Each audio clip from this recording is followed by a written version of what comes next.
Katsotaan nyt, kuka oikein on illan päätähti Jussi Halla-aho.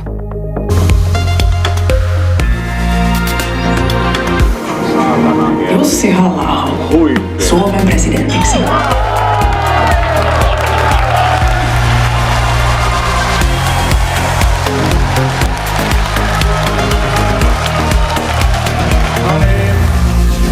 Lakiehdotuksen hyväksyminen jaa, hylkääminen ei.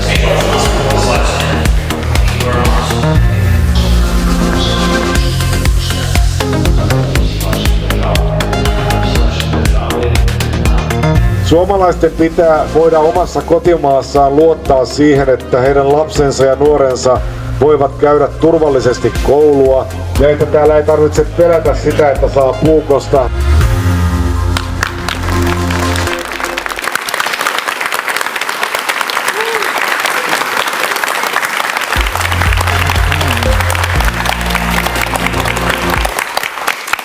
Hyvät suomalaiset, tasavallan presidentin tärkein perustuslakiin kirjattu tehtävä on ulko- ja turvallisuuspolitiikan johtaminen.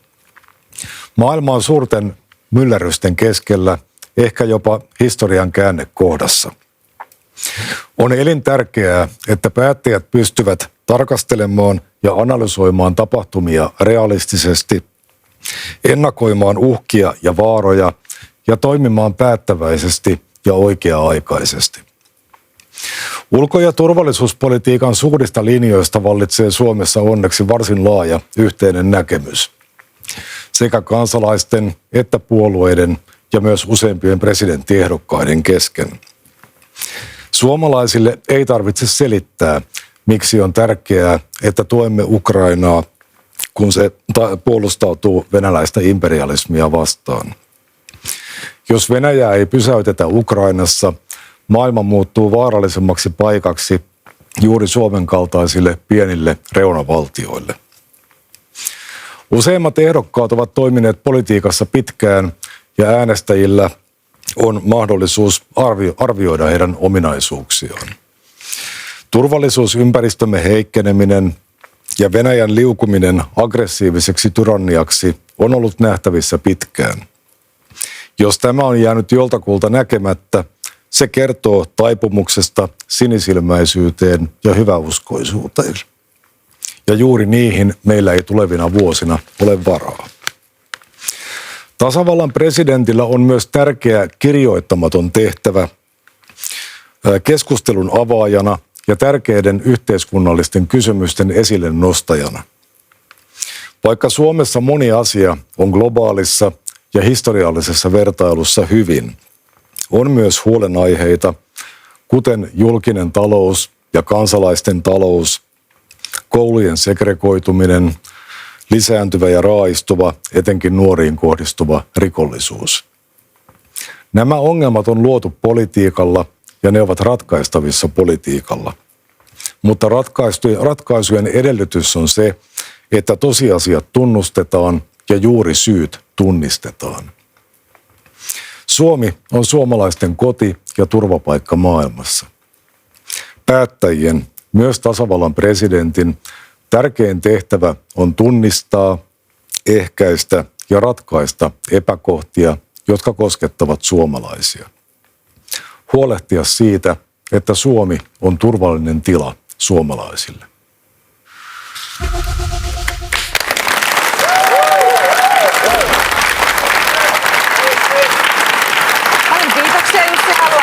Puheestanne. Ja tässä on teille nyt jo tehtävä. Saatte tutustua siihen ja Matti käy sen sitten jossain vaiheessa kanssanne läpi. Selvä. Kiitoksia. Ja nyt voitte mennä kannattajien joukkoon.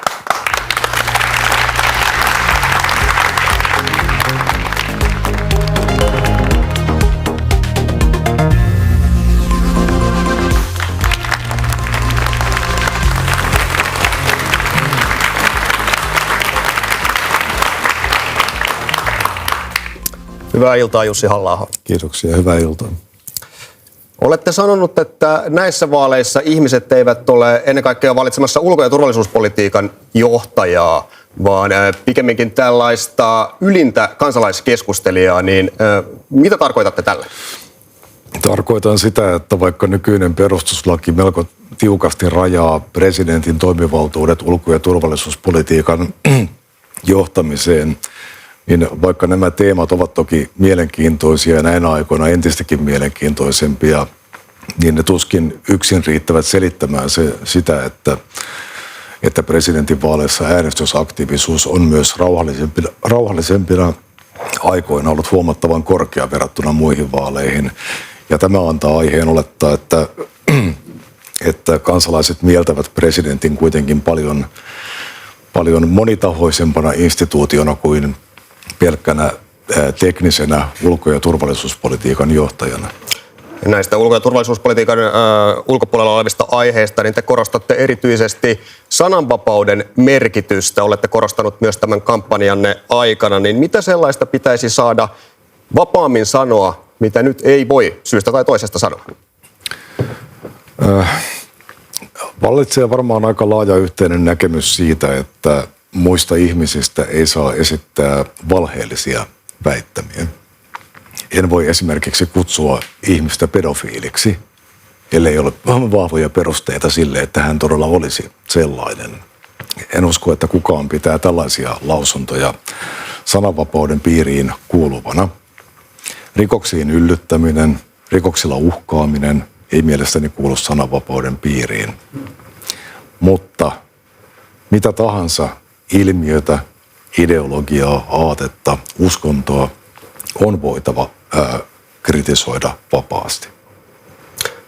Viittasitte tosiaan tuohon, että viime aikoina olette tehnyt 2 rikosilmoitusta ihmisistä, jotka ovat sosiaalisessa mediassa kutsuneet teitä fasistiksi, niin eikö tämä vallanpitäjien kovakin arvostelu ole sananvapauden ydintä? En pidä tätä sen enempää kritiikkinä tai arvosteluna kuin olisi kritiikkiä tai arvostelua syyttää jotakuta pedofiiliksi, johon äsken juuri viittasin. Meillä on poliisi ja oikeuslaitos hoitamassa tällaisia asioita, enkä koe minkäänlaista tarvetta lähteä käröimään tai puimaan tätä asiaa julkisuuden kautta, mutta ehkä anekdootin omaisesti voisin huomauttaa, että tällä prosessilla on nyt jo ollut myönteisiä vaikutuksia sananvapaudesta käytävään keskusteluun.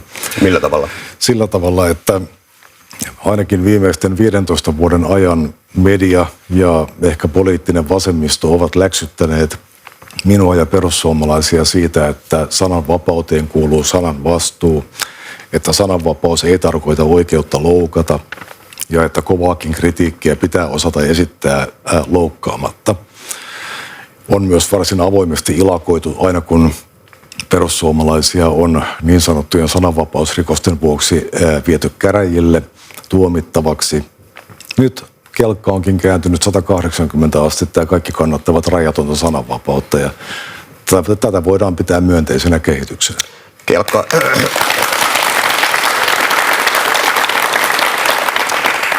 Mielestäni kelkka on kääntynyt, mutta teillä myös näyttää kelkka kääntyneen. Olette aikaisemmin todennut Ilta-Sanomien haastattelussa, että ette lähtisi tekemään rikosilmoitusta siitä, että teitä kutsuttaisiin juurikin fasistiksi. Niin mikä sai mielenne muuttumaan? No on hyvä kysymys, että jos ihminen on aiemmin sietänyt jotakin, mikä ei ole oikein, niin luoko tämä hänelle velvoitteen sietää sitä jatkossakin? Voidaanko esimerkiksi pitkään parisuhteen väkivallasta kärsivälle ihmiselle sanoa, että olethan sinä tähänkin asti sietänyt sitä, että sinua hakataan, että miksi sinä nyt menit tekemään rikosilmoituksen? Onko teitä loukattu tällä termillä? Mielestäni minusta on esitetty selkeästi valheellinen väite.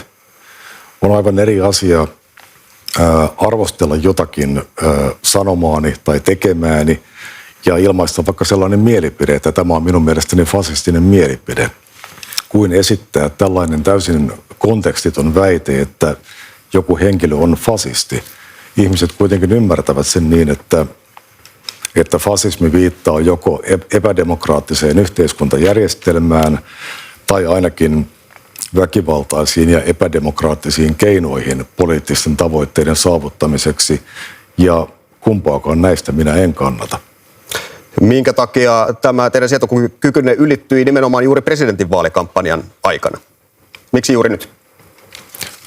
Siksi, että nämä väitteet esitettiin juuri tänä aikana. Minähän en ole millään tavalla tuonut tätä oikeusprosessia julkisuuteen. Sen ovat tehneet nämä, sanotaan, asianosaiset. Mutta se ei varmaan tullut yllätyksenä, että oikeusprosessi tulee julkisuuteen. No en voi tietenkään tällaista rikosilmoituksen tekemistä perustaa oletuksiin siitä, että mitä epäiltyyn rikokseen syyllistynyt henkilö sitten, miten hän reagoi siihen. Hyvä. Tuo on korkean tason poliitikoilta kuitenkin melko harvinaista tehdä tällaista rikosilmoitusta, niin aikoisitteko valvoa teistä käytettyjä nimityksiä myös presidenttikautenne aikana? No, tämä on erittäin poikkeuksellista toki omankin poliittisen urani aikana, enkä nyt lähtisi ennakoimaan sitä, että tämä on jonkinlainen ennakkotapaus minkään asian suhteen. Hyvä. Jatketaan vielä sananvapausteemassa. Olette saanut korkeimman oikeuden tuomion kansanryhmää vastaan kiihottamisesta sekä uskonrauhan rikkomisesta. Millainen taakka tämä olisi presidentille, josta kansalaiset toivovat tällaista eräänlaista kansakunnan keulakuvaa? Olen tosiaan saanut 400 euron sakot blogikirjoituksesta, jonka kirjoitin 16 vuotta sitten. Ehkä tästä voisi jo päästä yli. Kuinka hyvin, jos tästä päästään yli, niin kuinka hyvin nämä vanhat kirjoitukset kuvaavat teidän ajatteluanne tänä päivänä? No, ne kuvaavat varmaan ajatteluni evoluutiota, kehitystä. Blogissa, jota pidin vuosikaudet, oli kyse ennen kaikkea ääneen ajattelemisesta, erilaisten ajatusten kehittämisestä, eikä minulla ole mitään tarvetta niitä peitellä. Mutta sellainen henkilö, joka on kaikista asioista tismalleen samaa mieltä kuin 20 vuotta aiemmin, on ehkä jossain määrin tai osoittaa tietynlaista ehkä kehityskyvyttömyyttä. Otetaan sieltä yksi konkreettinen esimerkki. Arvostelitte keskustelua juutalaisten kansanmurhan muistamisesta. Piditte sitä holohölinänä ja vanhojen luukasojen kaiveluna, joka näyttää mielestänne tyhmältä ja on esteenä käynnissä oleviin kansanmurhiin puuttumiselle. Niin ovatko mielipiteenne tämän asian suhteen muuttuneet? No missään tapauksessa on tietenkään ilmaisisi tänä päivänä asiaa samalla tavoin kuin ilmaisin, oliko tuo nyt 20 vuotta sitten kirjoitettu tuo kyseinen blogikirjoitus.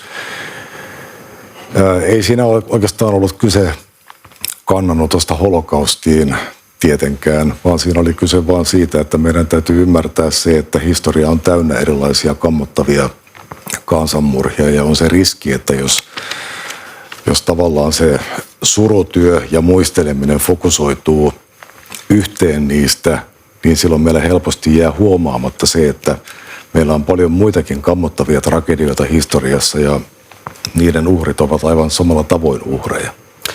Hyvä. Siirrytään sitten presidentin tehtävän ytimeen, eli ulko- ja turvallisuuspolitiikkaan. TV-mainoksessanne todetaan, että olette ollut koko ajan oikeassa kaikesta. Venäjän aloitettua hyökkäyssodan Ukrainaan keväällä 2022 piditte lännen sotilaallista väliintuloa Ukrainassa ennen pitkään vääjäämättömänä. Niin olitteko oikeassa myös tässä? En osaa ennustaa tulevaisuutta ja täytyy nyt sen verran puolustautua, että itse en sanonut olleen joka asiassa aina oikeassa. On ollut myös kyllä teillä varmaan jotain sananvaltaa siinä, että minkälaisia mainoksia ja kampanjanne itse asiassa ei ole. Minulle ei kerrota niistä etukäteen. Ville Rydman käveli studioon ja sieltä tuli sellaista ulos. Joo. No niin, mutta sitten itse asiaan. Eli pidättekö tätä tosiaan vääjäämättömänä, tätä lännen sotilaallista väliintuloa Ukrainassa? Tämä on nyt vähän tietynlainen ansa tämä kysymys. Minun on siihen vastatessani hiukan pohdittava sitä, että mitä seuraa erilaisista vastauksista. Kukaan ei halua konfliktia, mutta on toisaalta aivan selvää, että Venäjä ei puhumalla lopeta tätä hyökkäystä. Eli Venäjän täytyy hävitä tämä sota Ukrainassa tavalla tai toisella. Ja olen iloinen siitä, että länsimaat ovat kaikesta epäröinnistään ja asiaan liittyneistä hankaluuksista huolimatta pystynyt tukemaan Ukrainaa niinkin voimaperäisesti kuin se on pystynyt. Mutta tämä joukkojen vieminen Ukrainaan, te tosiaan siihen suuntaan vihjasitte tuolloin keväällä, kun toimitte ulkoasiainvaliokunnan puheenjohtajana.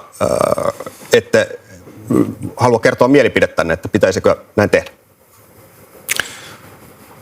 No on eri asia se, että mitä olisi järkevää tehdä tämän konfliktin lopettamiseksi ja minkä sanominen taas on poliittisesti mahdollista ja järkevää.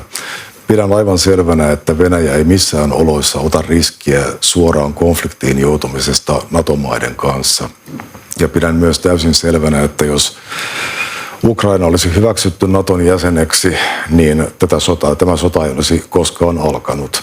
Ja pidän myös täysin selvänä sitä, että jos Ukrainassa olisi NATOon kuuluvien maiden joukkoja missä tahansa funktiossa tai roolissa, niin Venäjä ei ottaisi riskiä konfliktiin joutumisesta niiden kanssa. Tämä on minun mielipiteeni tästä asiasta. Te hieman vapaammin pohdiskelitte silloin tosiaan keväällä 2022. Oliko se ulkoasiainvaliokunnan puheenjohtajana toimiessa harkitsematonta, että lähdette tällaista esittämään? Minun mielestäni oli harmillista se, että koko viime vuoden ajan käytin varsin paljon aikaa tämän sodan, tai lähinnä tähän sotaan liittyvien poliittisten kuvioiden analysoimiseen ja pohtimiseen, ja ne eivät juurikaan päätyneet laajempaan julkiseen keskusteluun, kun taas sitten muutama ehkä varomattomasti aseteltu sana yksittäisissä kommenteissa aiheutti valtavan myllytyksen. Siinä oli tosiaan muutama harkitsemattomasti muotoiltu sana, mutta erittäin vakavassa ulko- ja turvallisuuspoliittisessa tilanteessa ulko- ja turvallisuuspolitiikan johtotehtävässä, niin voiko äänestäjä luottaa siihen, että tiukassa tilanteessa Mäntyniemestä ei lähtisi maailmalle harkitsemattomia viestejä? No jokainen ihminen tietysti parhaansa mukaan mukautuu niihin rooleihin ja tehtäviin, joita hän kulloinkin suorittaa. Itse puhun nykyään monista asioista eri tavalla kuin puhuin rivikansanedustajana, ja tuolloin puhuin asioista eri tavalla kuin puhuin rivikansalaisena ennen poliittista uraani.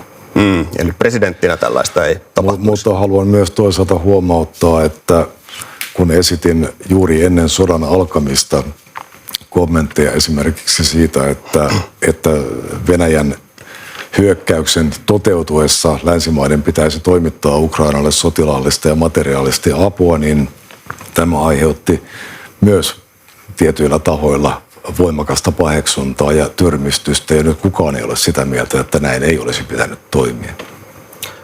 Palataan vielä siihen, että kun te joudutte elämässä tiukkoihin paikkoihin, joudutte ratkaisemaan jotain tällaista visaista pulmaa, niin mistä te haette tukea ja apua ajattelullenne?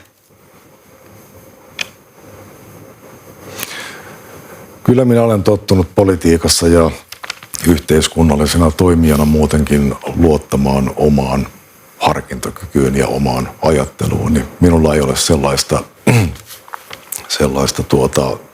vakiintunutta neuvonantajarinkiä, jonka kanssa punnitsisin näitä asioita. On toki hyviä ystäviä ja kollegoita, joiden kanssa asioista keskustelen, mutta ennen kaikkea ne prosessit tapahtuvat oman pääni sisällä. Siirrytään sitten tehtävään, jonka saitte puheenne jälkeen. Minkälainen prosessi pään sisällä sen jälkeen lähti käyntiin? Tehtävä kuului siis näin. Suomi osallistuu Naton rauhanajan tehtäviin ja tunnistustehtävässä epäselvissä oloissa suomalainen hävittäjä putoaa Itämereen. Miten toimitte? No, meillä on tähän liittyen muutama sellainen ennakkotapaus kuluneiden 1,5 vuoden ajalta, joista on syytä ottaa oppia. Yksi oli se, jossa ukrainalaisen ilmatorjuntaohjuksen jäänteet putosivat Puolan puolelle. Ja monilla tahoilla ensimmäinen oletus oli se, että kyseessä oli venäläinen ohjus. Ja toinen oli sitten tämä Nord Stream 2 räjäyttäminen ja myös tämän datakaapelin vaurioituminen Itämeren pohjassa. Monet niin sanotusti loikkasivat varsin nopeasti johtopäätöksiin ja näiden tapausten syyt olivat heidän mielestään selville ja lähdettiin hyvin voimaperäisesti kommentoimaan asioita. epäselvissä oloissa täytyy ymmärtää ja muistaa se, että tilanne on epäselvä. Ja ensimmäinen asia, joka pitää tällaisessa kuvatun kaltaisessa skenaariossa tietenkin tehdä, on, että otetaan selvää, mitä on tapahtunut. Eli jäitä hattuun. Näin minä toimisin, kyllä. Kenen kanssa lähtisi tätä tilannetta presidenttinä ratkomaan? No, meillä on onneksi paljon tiedustelutoimintaa harjoittavia viranomaisia, joilta päätöksentekijät saavat kullanarvoista ja jopa tehtävänsä suorittamisen kannalta elintärkeää tietoa. Kyllähän päätösten pitää perustua parhaaseen saatavilla olevaan tietoon, oli sitten kyseessä eduskunta tai hallitus tai tasavallan presidentti. Mikä olisi tällaisessa tilanteessa se keskeisin asia, josta viestisitte presidenttinä kansalaisille? No, minun mielestäni kansalaisille on tällaisessa tilanteessa syytä viestiä siitä, että tilanne on vakava ja on syytä olla huolissaan. Ei pidä tuudittautua sellaiseen harhaluuloon, että mitään hätää ei olisi. Toisaalta taas panikoimisesta ja arvailusta ja spekuloinnista ei ole kovin paljon hyötyä, koska meillä on kuitenkin olemassa työkalut sitä varten, että me voimme selvittää, mitä on tapahtunut. Ja sen jälkeen meillä on työkalut asianmukaisen asianmukaiseen reagointiin. Johtaisitteko tässä tilanteessa te vai johtaisitteko te yhdessä hallituksen kanssa? Miten kun tämä on Naton kentällä myös tämä tilanne, niin miten siinä tilanteessa nämä vastuut jakautuisivat? No, on aivan selvää, että tasavallan presidentti ja valtioneuvosto toimivat yhteistyössä, aivan kuten perustuslaki edellyttää. Minun on hyvin vaikea nähdä sellaista tilannetta, jossa varsinkaan näin vakavassa ja kansakunnan kannalta tärkeässä tai kriittisessä tilanteessa tasavallan presidentin ja valtioneuvoston välillä syntyisi jonkinlainen arvovaltakiista, joka sitten vaikeuttaisi yhteistyötä. En pidä sitä lainkaan realistisena pelkona. Hyvä. Siirrytään sitten eteenpäin laajemmin ulko- ja turvallisuuspolitiikkaan. Olette sanonut, että tulevan presidentin pitää pystyä havainnoimaan ympäristöään realistisesti ja silmät auki. Niin millaiseen maailmaan uuden presidentin tulisi mielestänne varautua seuraavan presidenttikauden aikana? No, me elimme koko kylmän sodan jälkeisen ajan sellaisessa fukuyamalaisessa hengessä, jossa historian oletettiin tulleen tietyllä tavalla päätepisteeseensä ja että länsi-eurooppalainen tai länsimainen liberaali demokratia on jonkinlainen universaali majakka, jota kohti muu maailma hitaasti, mutta vääjäämättä kulkee. Ja vaikka päinvastaisesta kehityksestä alkoi olla erittäin selviä merkkejä jo toissa vuosikymmenellä, viittaan siis Venäjän sisäiseen kehitykseen, niin tältä varsin sitkeästi suljettiin silmät, koska niin kovasti haluttiin uskoa siihen, että Venäjästä on tulossa normaali kumppani kansainvälisessä kanssakäymisessä. On hyvä toivoa parasta. Me kaikki haluamme parempaa maailmaa. Me kaikki haluamme, että Venäjä olisi demokraattinen valtio, mutta ei pidä ruveta uskomaan näihin omiin toiveisiin, jos kaikki todistusaineisto viittaa siihen, että ne toiveet ovat katteettomia. Millaisena näette seuraavan presidentin suhteen Venäjään? Melko olemattomana ilmeisesti. On aika vaikea nähdä paluuta normaaliin, tai on oikeastaan aika vaikea hahmottaa sitä, että mikä olisi se normaali, johon voitaisiin palata siinäkään tilanteessa, että Venäjällä tapahtuisi vastoin kaikkia odotuksia jonkinlainen myönteinen sisäinen mullistus. Paluuta vanhoihin taloussuhteisiin ei ole. Venäjä on resurssitalous, joka myy raaka-aineita ja fossiilista energiaa.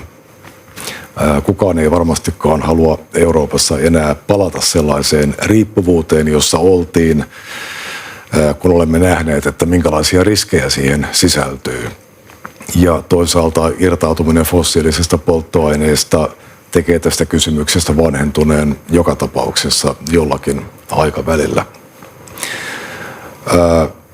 Mitä taas tulee poliittisiin ja diplomaattisiin suhteisiin, niin mielestäni on aivan selvää, esimerkiksi talouspakotteista ei voida luopua eikä poliittisia suhteita voida normalisoida ennen kuin Venäjän ulkopolitiikassa on tapahtunut dramaattinen muutos parempaan, ennen kuin Venäjä on lopettanut sodan Ukrainassa, ennen kuin se on korvannut aiheuttamansa hävityksen. Ja minun on rehellisesti sanottuna vaikea nähdä sitä, että missään kuviteltavissa olevassa skenaariossa Venäjällä tapahtuisi tämän kaltaista heräämistä. Venäjä-suhteet ovat olleet aikaisemmille presidenteille sitä keskeistä työn sisältöä, niin onko seuraavalle presidentille sitten suhde Yhdysvaltoihin se kaikista tärkein asia, mikä hänen tulee hoitaa? No siitä lähtien, kun Suomi on liittynyt Euroopan unioniin, niin yhteistyö ja kanssakäyminen meille tärkeimpien ulkomaiden kanssa tietysti pääasiassa on tapahtunut Euroopan unionin puitteissa. Eli se on ollut pois presidentin tontilta ja perinteisen ulkopolitiikan tontilta, jolloin presidentin tehtäväksi on tietyllä tavalla jäänyt kahdenvälisten suhteiden ylläpito yhtäältä Venäjään ja toisaalta Yhdysvaltoihin ja tietysti myös Kiinaan ja globaalin etelän maihin. Nyt Venäjä on koko lailla poliittisesti ja taloudellisesti eristäytynyt tai eristetty muusta maailmasta, joten on luonnollista, että tasavallan presidentin tehtävissä nimenomaan kahdenvälisten suhteiden kehittäminen ja vaaliminen meidän tärkeimmän liittolaisemme eli Yhdysvaltain ja Ison-Britannian kanssa korostuu. Mainitsitte tuossa myös suhteet Kiinaan. Suomi ja muut länsimaat ovat katkoneet taloudellisia siteitä Venäjään, mutta te olette painottanut, että länsimaiden riippuvuutta myös Kiinasta olisi purettava. Miten te presidenttinä lähtisitte tätä edistämään? Tähän on taustaksi hyvä todeta se, että vielä muutama vuosi sitten ajatus energiayhteistyön lopettamisesta Venäjän kanssa tyrmättiin yhtäältä pelotteluna ja toisaalta mahdottomana, koska me olemme olleet niin riippuvaisia venäläisestä energiasta. No sitten kun tapahtuu poliittisella tasolla jotain, joka pakottaa reagoimaan kauppapoliittisilla toimilla, niin kyllähän me selviydymme sitä irtaantumisesta. Mutta se on paljon tuskallisempaa kuin jos me olisimme jättäneet rakentamatta sen riippuvuuden tai jos me olisimme ryhtyneet hyvän sään aikana ajoissa purkamaan sitä riippuvuutta. Ja nyt minä pelkään sitä, että me olemme toistamassa Kiinan kanssa niitä samoja virheitä, joita me teimme vuosien ja vuosikymmenten ajan Venäjän suhteen. Euroopan ja koko länsimaailman riippuvuus Kiinasta ja kiinalaisesta teollisuudesta on syvyydeltään ja laajuudeltaan aivan toista luokkaa kuin meidän varsin rajallinen riippuvuutemme oli venäläisistä raaka-aineista. Ja jos nyt tapahtuisi jotain sellaista, joka pakottaisi Euroopan ja länsimaat reagoimaan Kiinan toimiin vaikkapa kauppasuhteiden rajoittamisella tai niiden katkaisemisella, niin se merkitsisi välitöntä katastrofia Euroopassa sekä teollisuudelle että taloudelle ja myös kuluttajille. Ja jotta tämä riski ei pääsisi realisoitumaan missään oloissa, niin meidän pitäisi ryhtyä tekemään tietynlaista irtikytkentää tästä Kiinan riippuvuudesta. Ei sitä pitäisi alkaa hiljalleen tässä vaiheessa aloittamaan. Onko Suomella oma Kiina-politiikka vai onko se yhteinen EU:n kanssa? Me tarvitsemme molempia. Itse kannatan rauhanomaista rinnakkaineloa myös sellaisten maiden kanssa ja sellaisten yhteiskuntien kanssa, jotka eivät jaa meidän arvojamme. Kiina on yhteistyökumppani. Kiinan kanssa voidaan tehdä paljon molempia osapuolia hyödyttävää yhteistyötä, myös kaupallista yhteistyötä, enkä missään tapauksessa sano, että Kiinaa pitäisi rankaista etukäteen jostain, mitä se ehkä on tekemässä tulevaisuudessa. Mutta riski on siinä, että jos Kiina laskee, että me olemme liian riippuvaisia Kiinasta, voidaksemme reagoida vaikkapa kauppapoliittisilla toimilla johonkin, mitä Kiina kenties haluaisi tehdä esimerkiksi Taiwanissa, niin se madaltaa kiinalaisten kynnystä lähteä tällaisen seikkailupolitiikan tielle. Näkisin, että paras tapa, tai ainakin tärkein asia, jonka me voimme tehdä rauhan ylläpitämiseksi sekä maailmassa yleisesti että Aasiassa erityisesti, on se, että me emme anna tavallaan tällaista pelikorttia kiinalaisille, siis tätä meidän riippuvuuttamme kiinalaisesta teollisuudesta. Ja tässä täytyy myös muistaa se, että teollisuuden kotiuttaminen Kiinasta takaisin Eurooppaan palvelee myös meidän talouttamme, eurooppalaista ja suomalaista työllisyyttä, ja lopuksi se palvelee myös meidän ilmastotavoitteitamme. Ilmastotavoitteet siellä mainittu. Tuossa oli myös, mentiin jo hieman tähän EU-keskusteluun. Tehdäänpä nyt selväksi se, että onko presidentti Halla-ahon mielestä Suomen EU-ero hyvä pitkän aikavälin strateginen tavoite? Se lukee edelleen perussuomalaisten edellisten eurovaalien ohjelmassa. 2019 eurovaaliohjelma, joo. Tämän asian suhteen ei ole tehty uutta linjausta, mutta toisaalta me olemme tehneet täysin selväksi kaikilla tasoilla, sekä puolueen johto että minä henkilökohtaisesti, että me emme näe tätä tavoitetta millään tavoin ajankohtaisena, emmekä edes toivottavana tässä tilanteessa, mutta me haluamme jatkaa kriittistä keskustelua EUn kehityksessä siltä osin, kun se on ristiriidassa meidän kansallisen etumme kanssa. Meillä ei ole periaatteellista ongelmaa Euroopan unionin kanssa, mutta me näemme, että vallitsevassa kehityksessä poliittinen integraatio EU:ssa kaventaa suomalaisten mahdollisuuksia vaikuttaa äänestämällä vaaleissa heitä itseään välittömästi koskettaviin asioihin. Ja erilaisia kriisejä, kuten koronakriisiä verukkeena käyttäen, EU:sta on rakennettu jatkuvasti, se on kehittynyt jatkuvasti tulonsiirtounionin suuntaan, joka ei voi olla Suomen kaltaisen pienen nettomaksajan maan kansallisen edun mukaista. Hyvä, eli teillä on tällainen, säilytätte tällaisen EU-ero-option siellä edelleen. Ukraina sen sijaan haluaisi liittyä. Mitä ajattelette Ukrainan EU-jäsenyydestä? Mielestäni on tärkeää, että Ukrainalle avataan tie kohti EU-jäsenyyttä. Olen tästä puhunut myös heidän kanssaan kahden kesken ja painottanut sitä, että meille on tärkeää se, että se polku koostuu vaiheista. Ja kummankin osapuolen, sekä Ukrainan että EUn, on voitava luottaa siihen, että se, mitä sovitaan, pitää. Toisin sanoen, jos Ukraina täyttää yhden vaiheen kriteerit, niin silloin prosessi liikkuu eteenpäin. Toisaalta meidän omien kansalaistemme on voitava luottaa siihen, että jos Ukraina ei täytä niitä kriteereitä, niin silloin prosessi ei liiku eteenpäin. Meidän ei pidä antaa katteettomia lupauksia ukrainalaisille, mutta näen, että Ukrainan integroiminen läntisiin instituutioihin on meidän oman turvallisuutemme kannalta, pitkän tähtäyksen tulevaisuutemme kannalta välttämätöntä. Myös Suomen turvallisuuden kannalta. Kyllä, myös meidän turvallisuutemme kannalta.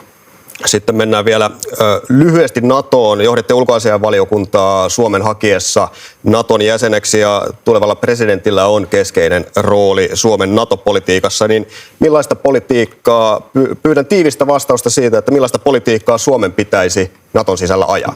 Suomi ensinnäkin pysyy samana Suomena myös NATOn jäsenenä. Meidän ei tarvitse rakentaa mitään erityistä NATO-profiilia. Meillä on suomalainen profiili myös NATOn jäsenenä. Meidän tulee muistaa se, miksi me kuulumme NATOon ja mitä varten NATO on olemassa. NATO on olemassa luomassa sotilaallista pidäkettä ja pelotetta, jotta konfliktia ei syntyisi. Ja näin ollen on meidän oman intressimme mukaista, että NATO on mahdollisimman vahva, että pelote on mahdollisimman vahva. Silloin on kaikkein suurin todennäköisyys sille, että me emme koskaan ajaudu konfliktiin minkään ulkopuolisen uhan, eli siis tässä tapauksessa Venäjän kanssa. Millaista tukea meidän pitäisi olla valmis antamaan muille NATO-maille? Tähän oikeastaan pätee juuri se, mitä äsken sanoin. Suomen pitää tehdä oma kohtuullinen kontribuutionsa paitsi omaan kansalliseen turvallisuuteensa, niin myös kollektiiviseen turvallisuuteen, koska se kaikki palvelee Suomen omaa turvallisuutta.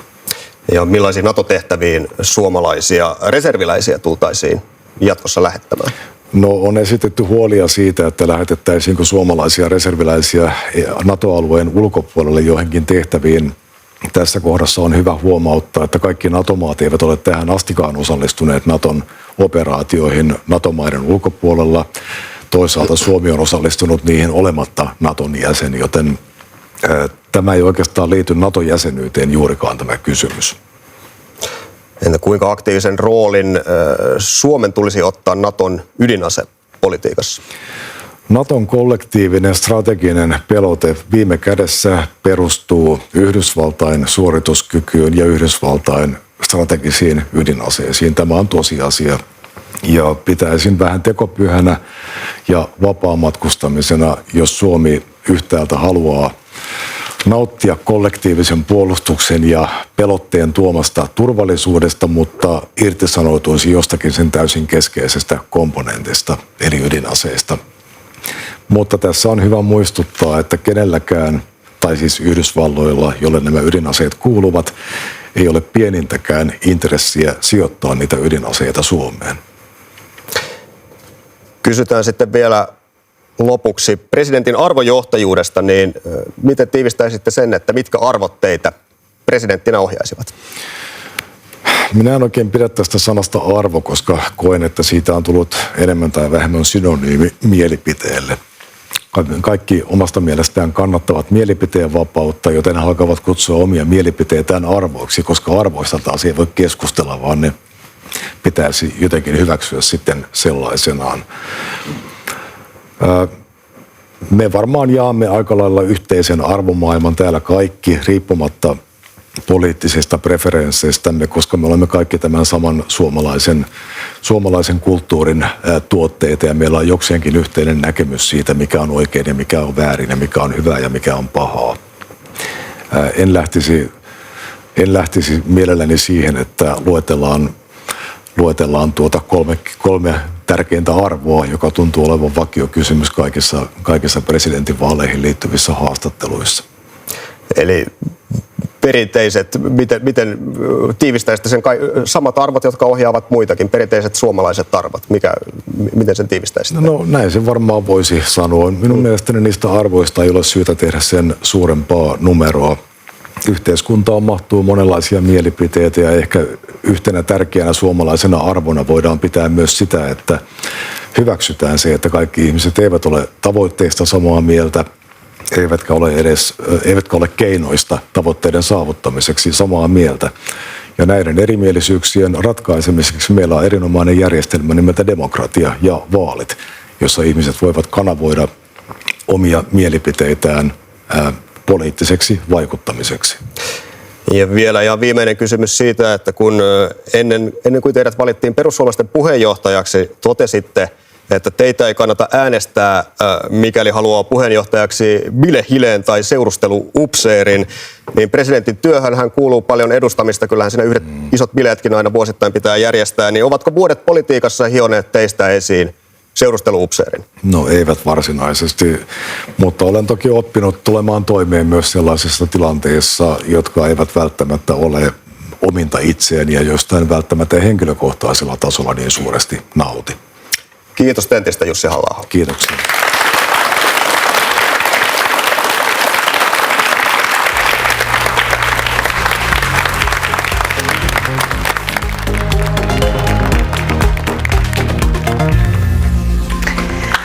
Ja lopuksi esitämme ehdokas Halla-aholle vielä ne kysymykset, joita me emme itse ole keksineet kysyä.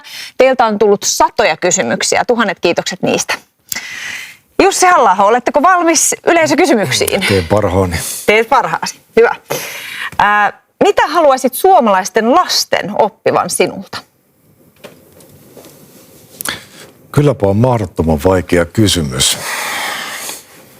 Mitäköhän opetettavaa minulla olisi suomalaisille lapsille? Saat jäädä miettimään tätä hetkenä. Kysyn seuraavan kysymyksen, joka on mahdollisesti helpompi. Mennään seuraavaan kysymykseen.